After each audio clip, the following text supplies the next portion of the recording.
As a prospective writer, I would urge you to not only read good books, read terrible books as well, because they can be more inspiring than the good books. Hello, everyone. Thanks so much for joining me here today as we get to talk about one of my favorite subjects, comic books. My name is Jose. I love comic books. I love talking about them. I love sharing them with you. Feel free to follow me on social media if you would like. Links are in the description below. I've also posted a link to the Marvel database / fan site with links to where these stories were originally published. So, we are continuing our Alan Moore Captain Britain saga. We are going to go through the entire thing. So, right now, we are going to be looking at parts 9 and 10. I have covered the entire series so far since Alan Moore took over Captain Britain. I did not concern myself with anything previously, and he had a bit of a run during the early 80s in what at that time was called Marvel UK. So, if this is your first time here, I suggest I do have a playlist, an Alan Moore playlist. I suggest you go in there and take a look from the beginning, because it is Alan Moore, and Alan Moore can be a little bit confusing. So, here we go. So, we have this person sleeping, and here we have the Talon isn't answering. It must have got him. But how? He could become invisible. How could it kill him when he could become invisible? How? Linda, don't worry, love. I promise you, it will all be Rick. It's unstoppable. It killed the Talon. It killed Gath. Oh my God, I'm so frightened. Don't you understand, Rick?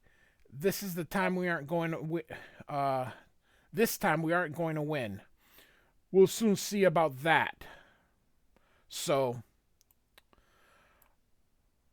Captain Britain, rough justice. By the way, Alan Moore is the writer, but Alan Davis is the illustrator. So, he does both the pencils and the inks, and it's some of his early work. So, here it comes, Cthulhu. Look, it smashed Andy and Tom Rosetta. What did it do to him? I didn't see. By the way, Alan Davis does these really cool panel breaks like this, and he continues those to this very day. So, while he's wearing that stone, he's indestructible. What did it do to him? I think it roasted him, Colonel. Rick, look. Miracle Man. It shot Miracle Man. But that's impossible. By the way, this is the Miracle Man that we are referring to. The Arachnid. All of Puppet Man's robots. Rick, I don't want to die. I don't want to die like this. So we have like a woman Captain Britain, and this must be Rick. So we have these ships going here. It looks like they're small ships because this guy's controlling it. Don't worry, miss. Things got to get past my killer toys yet. So he's like a toy man of some kind. You can see the Fury here is killing this gentleman. Fire missiles, fire tanks, troops, attack, bombs away, launch. But he disposes them quickly. Tusker, oh Lord. Linda, get into the transporter booth. I'll beam you as far away as possible and follow later. Rick, no, says Captain Britain. And here you can see that it's looking at them. No time to calibrate the destination accurately. Just have to hope for the best. And Rick, look out. And suddenly it grabs Rick. And she yells, no. And She awakens here. You can see the tears. So she must have transported, and this is her. And now we interrupt the scheduled program to take you over to the Supreme Omniversal Tribunal in Eden Place. So, so we're getting a bit of a recap, so I will skip it here,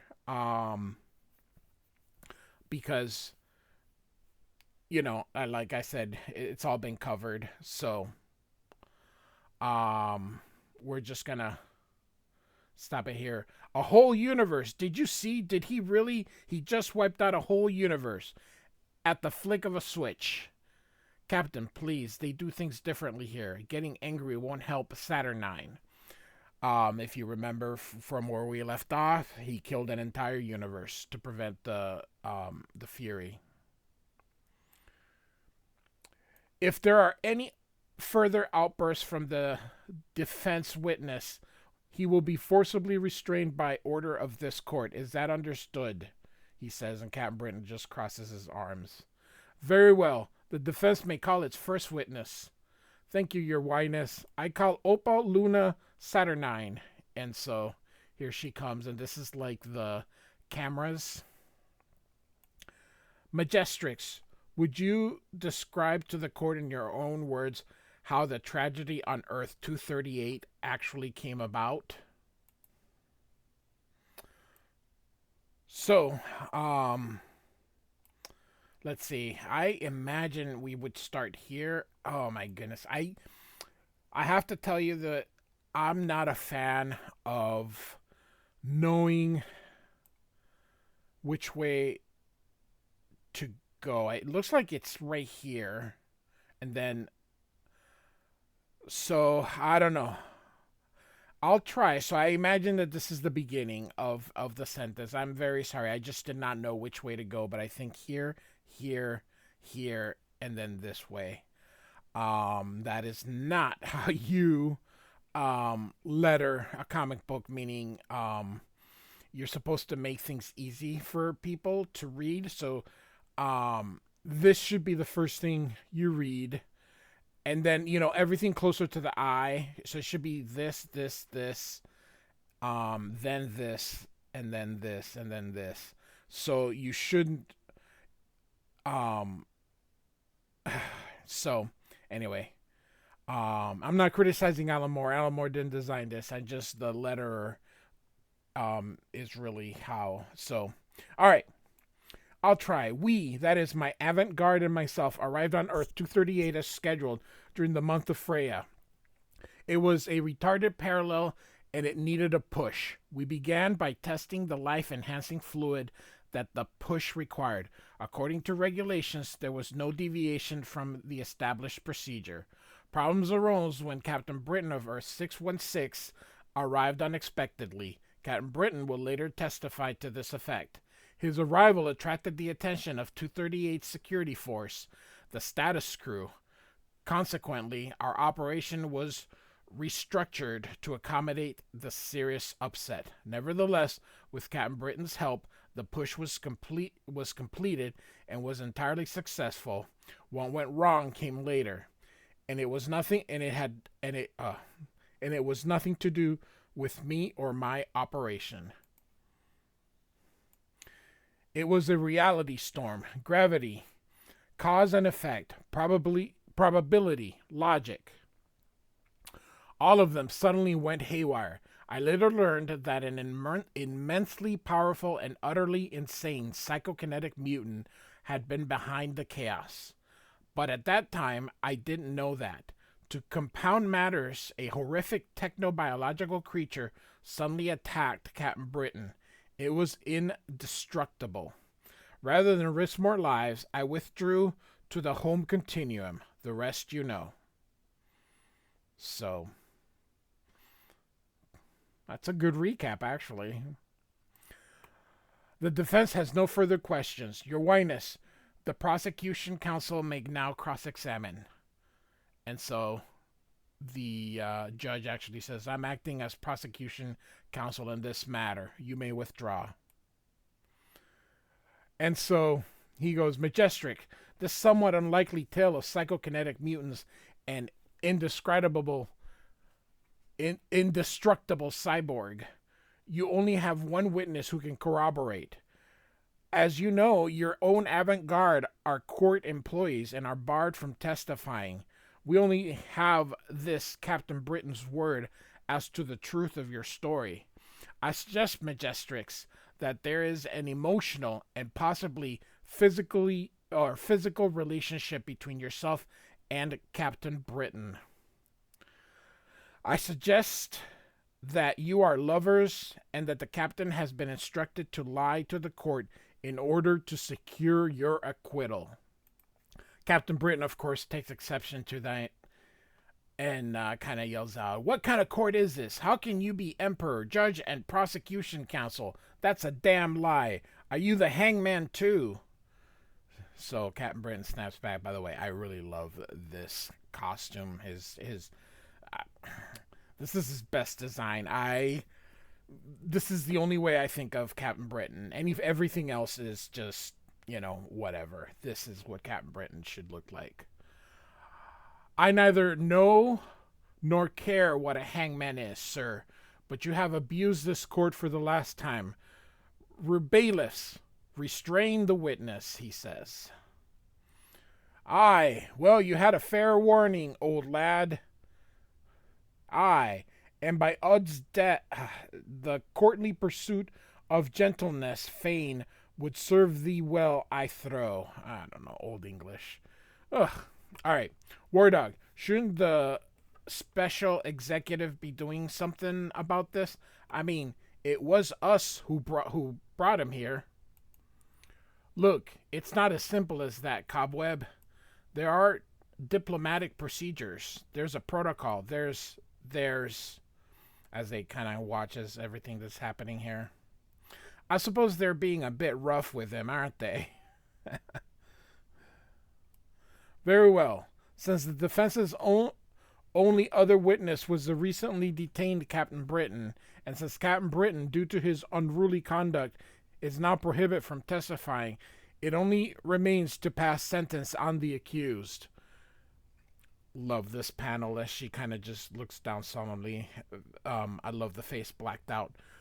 Prisoner Saturnine, the court finds you guilty as charged in respect of your complicity in the destruction of Earth 238. You will be stripped of all titles and properties relating to your office as Majestic, and then you will be broken down into your component sal salts and biocarbons and returned to the soil that your treacherous feet have defiled.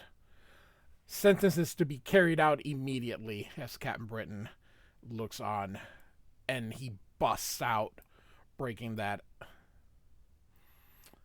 and soon disables the other two. We should never have taken this job, never. Whose idea was it to take this job? Yours, says Cobweb. And so, oh, okay, I suppose you better help him then. So, here we go. And so, for my part, I'm going to sit here and hope that this is all a terrible nightmare, says War Dog. What would you say about the trial so far, Neil? Well, Bob, I'd say that this is very much a trial of two halves. I'd say that we've seen a lot of disappointment so far, but Solison, he hear a screech as he got just swallowed by that robot. Neil, I'm sorry. I'm going to have to cut you off there. Neil, and suddenly he's about to get splatted too. So it says here, Linda McKillen has terrible nightmares. She has terrible nightmares about death and blood and merciless things without faces. So do a lot of other people. I like them. She has to squash them into the back of her mind and get up and get dressed and go to work. She will catch a bus, lose her ticket, hope an inspector doesn't get on, arrive at work, let Janet tell her about her sister's baby, sort out her claim files. The nightmares will be following her. It will be hanging back, out of sight, lost in the crowd that fill the high streets or the canteen. But she'll know that it is there, and that one day it's going to catch up with her. As you can see this despair as she reads it. And so it says here, call for superhero legislation. And she begins to cry. So thus ends chapter 9. So although we did not have a credit on the last Captain Britain, and I told you who it was, there is credit here. So this chapter is called Arrivals. And of course, Alan Moore and Alan Davis. So this guy here, this Steve Craddock, who's the letterer, it looks very similar to Tom Orzechowski.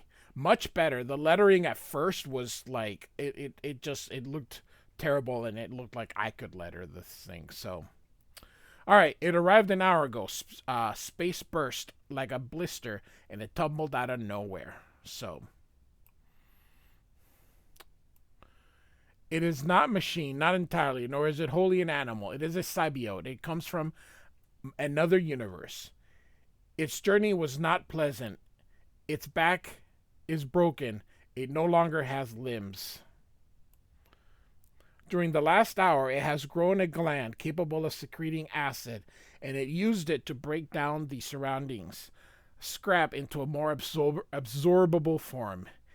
It needs metal to rebuild itself. Metal and one other thing. And suddenly you can see here like it's coming out like a spike.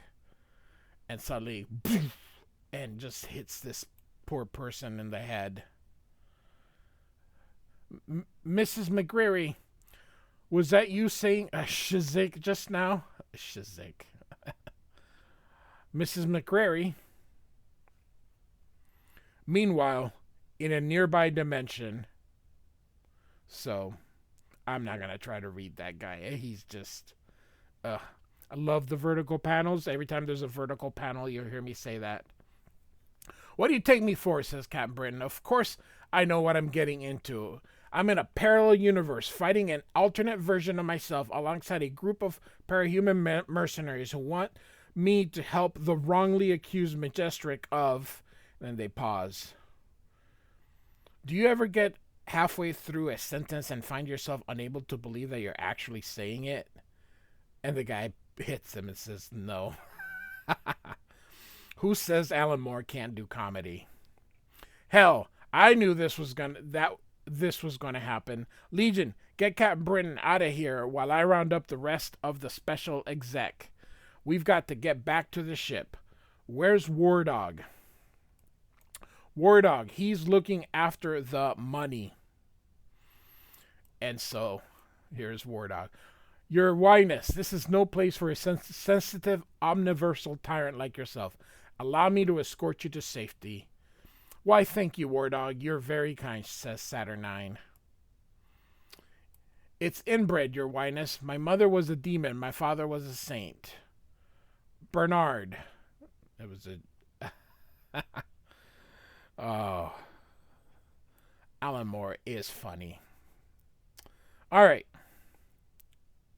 Cowboy, did you know we were going to run into this when we got outside? Yes. When?